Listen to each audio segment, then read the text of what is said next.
Tennessee on Rocky Top each time it does. Tuesdays at 8:20 here on Ramona Will, fueled by Scooters Coffee. We are joined by VolQuest's Austin Price. A major recruiting weekend for Josh Heupel in Knoxville. Baseball transfer portal wide open. There is a ton to discuss as always. Good morning, Austin. How are you? I'm doing great, guys. How are you all doing? We are good, and we'll start with some of the big-time prospects, Austin. Is there an elite player you feel like Tennessee helped themselves with the most? Let's start there on the football side over the weekend. Who, in your mind, has their stock or their chances maybe of wearing Tennessee orange rise the most over this weekend? I thought it would be Tristen Keys. I mean, there were a number of guys I think Tennessee did really well with, but Tristen Keys is someone that had Tennessee out in front for the longest time, ended up committing to LSU for whatever reason, but has continued to talk to Miami, Texas A&M, Tennessee, and several other schools, has taken visits. And when you do that, I won't say you're not committed, but like you're definitely open to the possibility of not ending up at the school you're committed to. And so I think Tennessee's put themselves in a position there to potentially flip him. I think the next matter of weeks will help determine that. But for right now, I think Tennessee leaves the weekend feeling pretty good about what they've done with Tristen Keys and what they hope to continue to do as Kelsey Pope stays very diligent and consistent in message with him. So Tristan Keys, Austin, the number 5 player in the On3 industry ranking in the country, the number 1 wide receiver in the country out of Hattiesburg, Mississippi. What about this player makes him such a special prospect? And do you feel like Tennessee is putting more of an emphasis on elite wide receiver talent, considering the empty cupboard, let's be totally honest, that Tennessee kind of had in this transfer portal and some of the opportunities there for high school players to step in and compete right away? They've been recruiting elite receivers. Kelsey Pope's been in on several the last few years. He's gotten some. I think Tyreek King is someone who is elite in this class. And they obviously got Travis Smith or Darius Jackson, I think over time is going to bear out to be an elite guy, just based off his age and how much he has to grow as a player. But Keys is a little bit, elevated from that. I think Tristen Keys is someone who is a little more polished. He is a big physical receiver who can really run. And I think for Kelsey Pope, this is a big moment for him because if you can flip Tristen Keys, get him in the boat, I think it would be maybe the biggest moment of his young coaching career, minus the on-the-field production of Jalen Hyatt his first year as wide receivers coach when he won the Blitnikoff Award. Wow. We're here with Austin Price this morning, speaking about some Vols recruiting.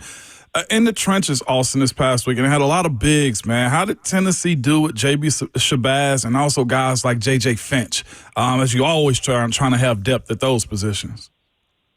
I thought going into the weekend, Tennessee was in a better spot with Shabazz than he led on after the visit. He said, they were top 5, but this weekend really put them up there where they become a realistic option for J.B. Shabazz. And so, obviously, Tennessee moved the needle for him. He goes to Ohio State this weekend. How hard did the Buckeyes push? He was all smiles leaving. I don't think Tennessee's the clear-cut favorite here, but I certainly think they're an option for him. And depending on how the rest of the process goes for him, could very well see him end up in Knoxville. He's a big kid, good-looking prospect. And again, I think Tennessee definitely moved the needle there enough to become a realistic option for him over the next month. As for J.J. Finch, I felt like Tennessee left the weekend as the team to beat. He has to go to Miami this weekend, and then he is announcing his commitment on Sunday. Alabama also in play. I do think this is a Tennessee-Alabama battle as of now. I think Miami needs to have a really good visit to kind of enter the mix. But when you're making the decision Sunday, to me, in my mind, I always look at that as the kid knows what he's doing in some form or fashion. Mm-hmm. Like if he's not totally decided, he has an inkling of what he's going to do. It certainly felt like Tennessee left the weekend with all the momentum there. No doubt about it. Speaking of momentum, man, you brought in the heavy guns this weekend, man, with Faison Brandon coming in. How big of a role did he play this weekend as being one of those hard commitments for the Vols? And speaking of guys like Tristen Keys and also Legend Bay. I felt like, they did well there. Legend Bay especially, I feel like Tennessee's got all the momentum leaving the weekend with him. But again, Tennessee had a really positive weekend in recruiting on all fronts. The question is can they keep the momentum with the players you just mentioned? Can they keep the momentum, for the next however many weeks until these certain kids decide? That's easier said than done. But I think you'd rather have the momentum right now and have to hold on to it than not have it. And, I think if you leave your visit and you're still trailing, you're not getting a kid. You've got to have all the momentum leaving the weekend. And Tennessee certainly did that with a number of different prospects.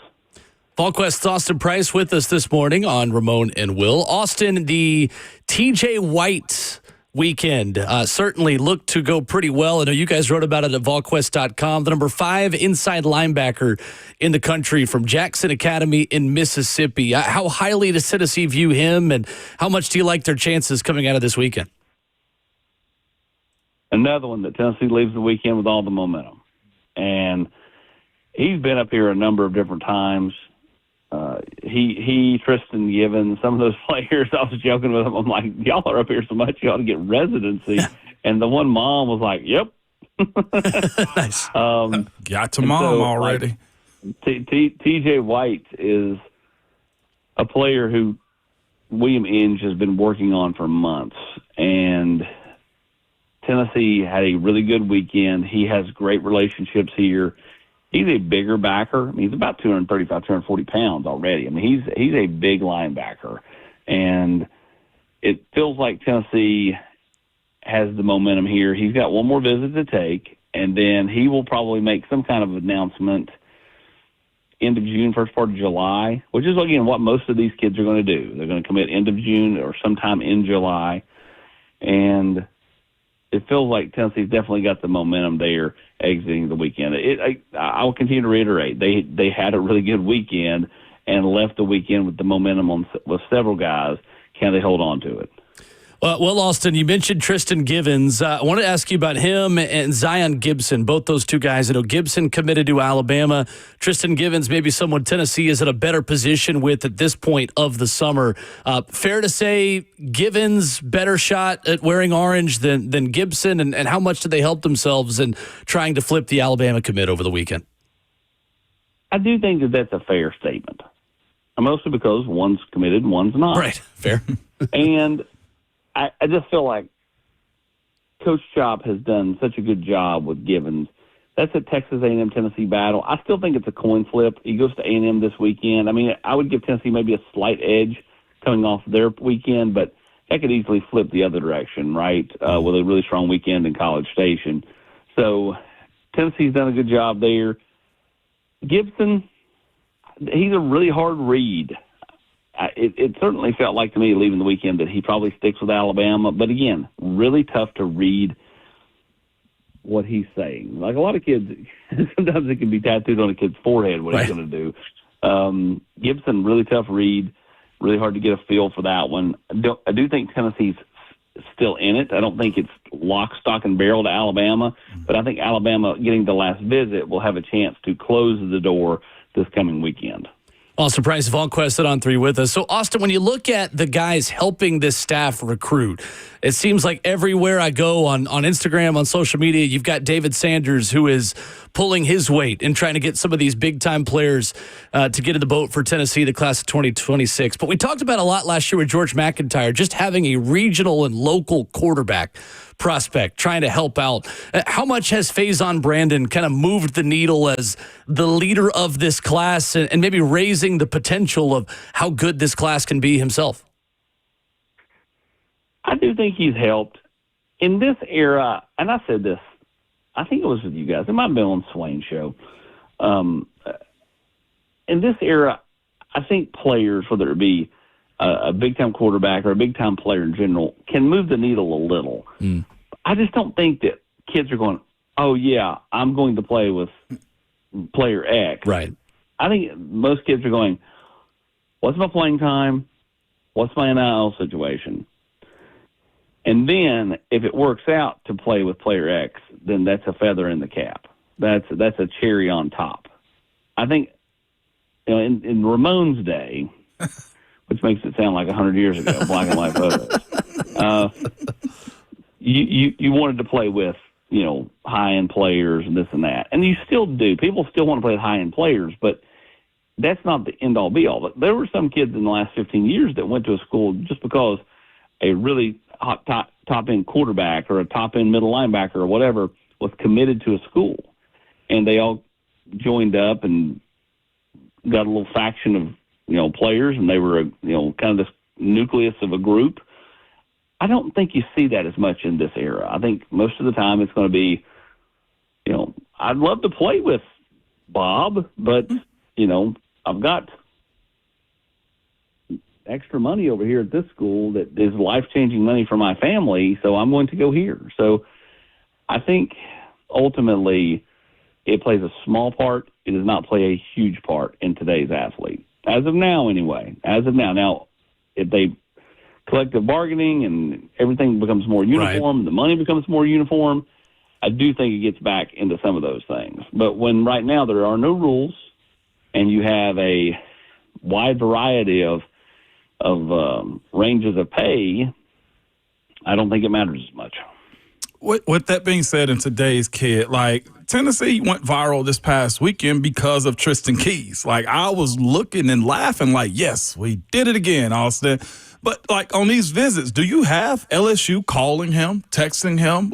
Is there a hands-off approach to a guy having a great weekend? If I'm LSU and I'm reading the comments from VolQuest's about how good of a time Tristan Keys had, one sentence in general, one paragraph, this is him, Keys, number one wide receiver in this upcoming class, speaking about Josh Heupel. He says he's a great guy, great father, and a great coach. Goes on to say he knows what he is doing. He's young at heart. And the last part is where I would be ticked off if I'm LSU. He said, that's my dog. When I say that to somebody, they can do no wrong. How do you deal with this? And did Tennessee do that good of a job with Tristan Keys this weekend? It's hard to have a bad time on these visits, and okay, you have these great relationships that you build for sometimes 2 or 3 years leading into this moment where you're taking these official visits and you're subsequently committing afterwards. And it's hard for players. It's hard for players to tell certain schools no. I mean, how many times has somebody finished second or third for a player and you've done all you can? You got a great relationship with the mom, great relationship with the dad, great relationship with the kid. And for whatever reason, the kid just ends up going elsewhere. Yeah. And so they knock it out of the park on these visits. Tristan Keys is one that's been up here numerous times. He knows Kelsey Pope. He knows Josh Heupel. Tennessee has been on him rather hardcore. And if you're LSU, you better be trying to reach out to Tristan Keys and talk to him and keep his mind on the Bayou, during his visits to Miami or Tennessee or wherever. Tennessee's reaching out. I mean, that's what they do. I mean, that's what all schools do. I mean, Georgia's going to call the players they have committed. They're taking visits. Tennessee's going to do the same. So, if you're LSU, you better stay on top of that one, because right now it certainly feels like the momentum is trending away from LSU. Could it get flipped around? Yeah, but I mean, that's hard once that ball gets rolling down the hill. No doubt it is. There was a legacy commit in the last couple of days too, man. Robert Peace's grandson of Coach Fulmer, JP Prince committed, man. What is that statement and just about the legacy of it, and also Heupel understanding the assignment, I guess, a little bit as it pertains to legacy guys going to the UT? JP's one that Tennessee evaluated and monitored for a long time, and a year ago, JP, and a lot like Brody Smith, was kind of awkward from a standpoint of he was kind of gangly and just he hadn't filled into his body. If I don't know if you've been on JP's Instagram, but JP posted a picture of he, Josh Heupel, and Cooper Witten. He's bigger than Cooper Witten is. Cooper Witten, and that, I mean, size doesn't necessarily mean anything, but what I'm telling you is physically he looks the part. Athletically, he's continued to grow, get faster. I think his best football is ahead of him. I had one college coach at another big-time Power 4 conference reach out to me yesterday and said, I saw Tennessee got JPPs. That's a really good get. I felt like he was getting ready to blow up during his junior year. Wow. And, like, if you look at his size and where he has kind of grown in the last 6 months, I can see that because he looks the part now. Before he was kind of like, again, tall, lanky, awkward looking, and they had him shoved in like number 37 over there at Knox West. Now he's in number 9. Like he looks more the part. He's grown into his body, and it certainly looks like that it's going to pay dividends for him. And Robert's got a very level head on his shoulders. He's going to help JP.